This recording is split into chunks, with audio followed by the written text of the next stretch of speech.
Hello, and welcome to Picturing the Invisible at the Royal Geographical Society, an exhibition organised to mark 2021 as the 10-year anniversary of 3/11. On the 11th of March 2011, Japan was struck by a triple disaster. It began with an earthquake so powerful that it moved mainland Japan 2.4 metres closer to America and was followed by a 40-metre tsunami. But the disaster still wasn't over. The tsunami had knocked out cooling systems at the Fukushima Daiichi nuclear power plant, and Japan would now become the site of the worst nuclear disaster the world had seen since Chernobyl. Then Japanese Prime Minister Naoto Kan described the triple disaster as the most severe crisis that Japan has faced since World War II. 10 years later, many would argue that it still is. For although Japan now faces the same global pandemic that all nations face, COVID-19 has claimed 18,000 lives in Japan over the course of 2 years, where the triple disaster claimed an estimated 20,000 lives in a matter of minutes, hours, and days. And even as Japan struggles to combat the virus, efforts to rebuild Fukushima continue. Even today, hundreds of workers toil at the Fukushima Daiichi nuclear power plant in the hopes of decommissioning it by 2050. Many thousands more are involved in the decontamination efforts of the surrounding countryside.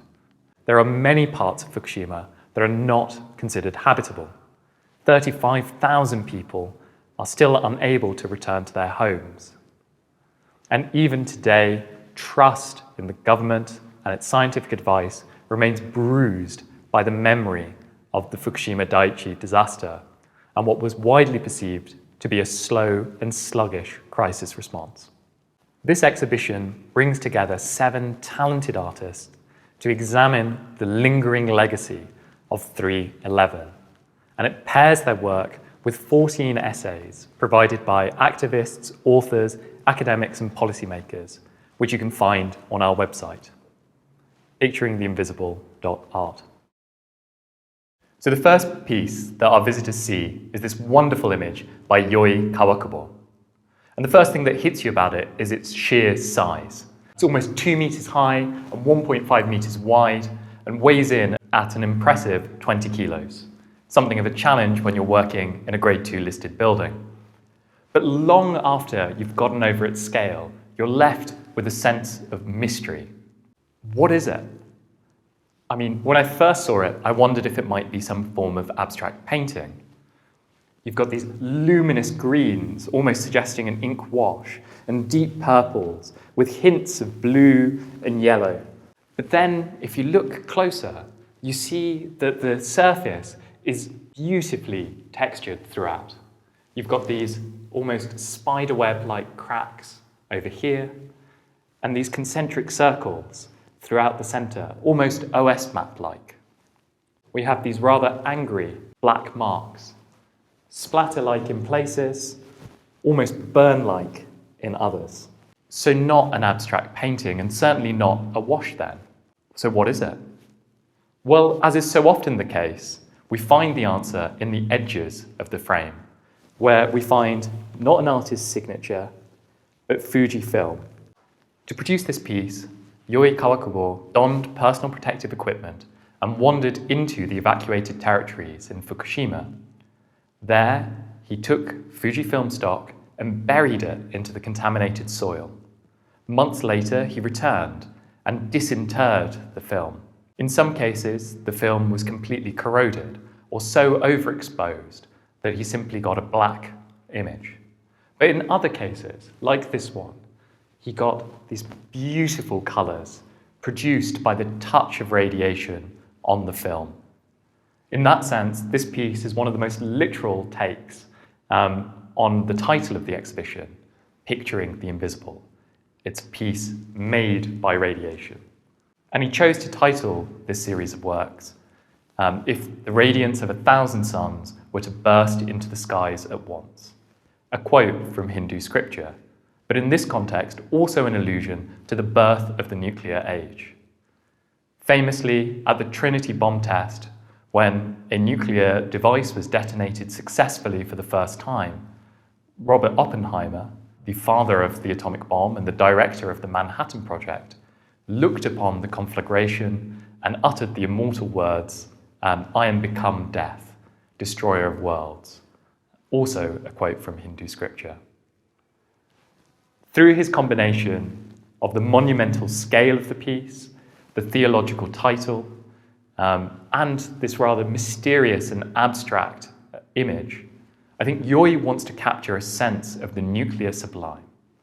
He wants us to look upon this work and feel a sense of awe, and perhaps even just a little small, reminded that when we are dealing with the triple disaster, we are in contact with forces beyond the human ken.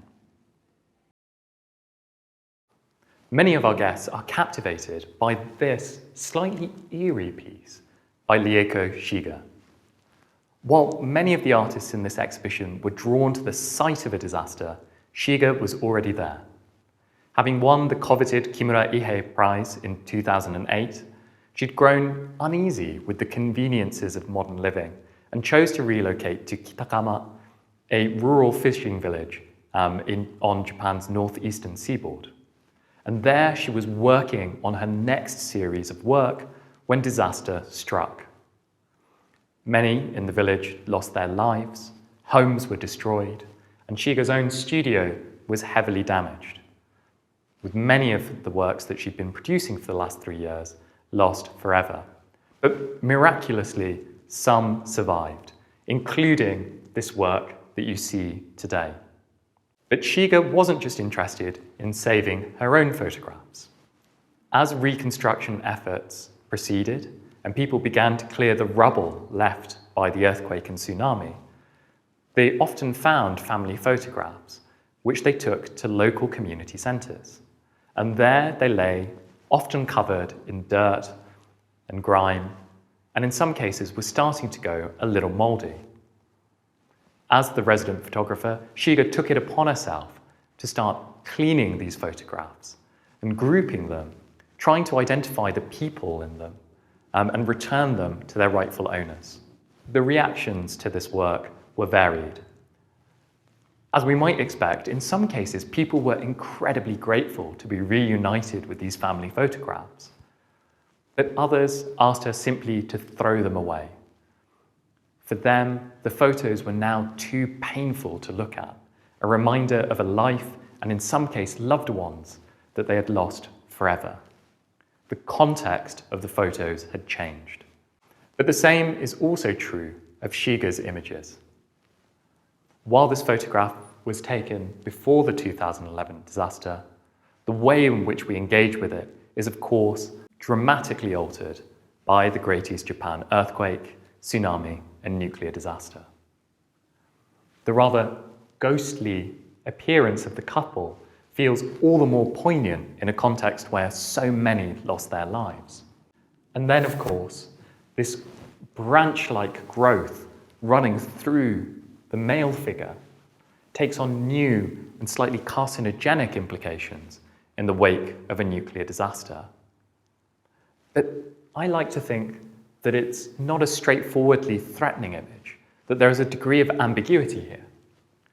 That, yes, we could see it as the man being impaled by this branch, but we can also see it as an allusion to his ties to the land.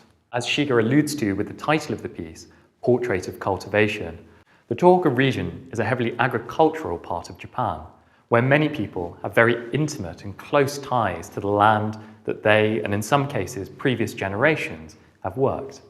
And we can notice that the branch doesn't just pierce anywhere in the man's body, it seems to grow through his heart. And as the old saying goes, home is where the heart is. So we turn now to these two stunning images by the artist Giles Price, who uses thermic imaging in order to render eerie everyday scenes in the villages of Namie and Iitate. Now, Namie and Iitate were heavily exposed to radiation in 2011, and their residents were among the 200,000 people that were forced from their homes.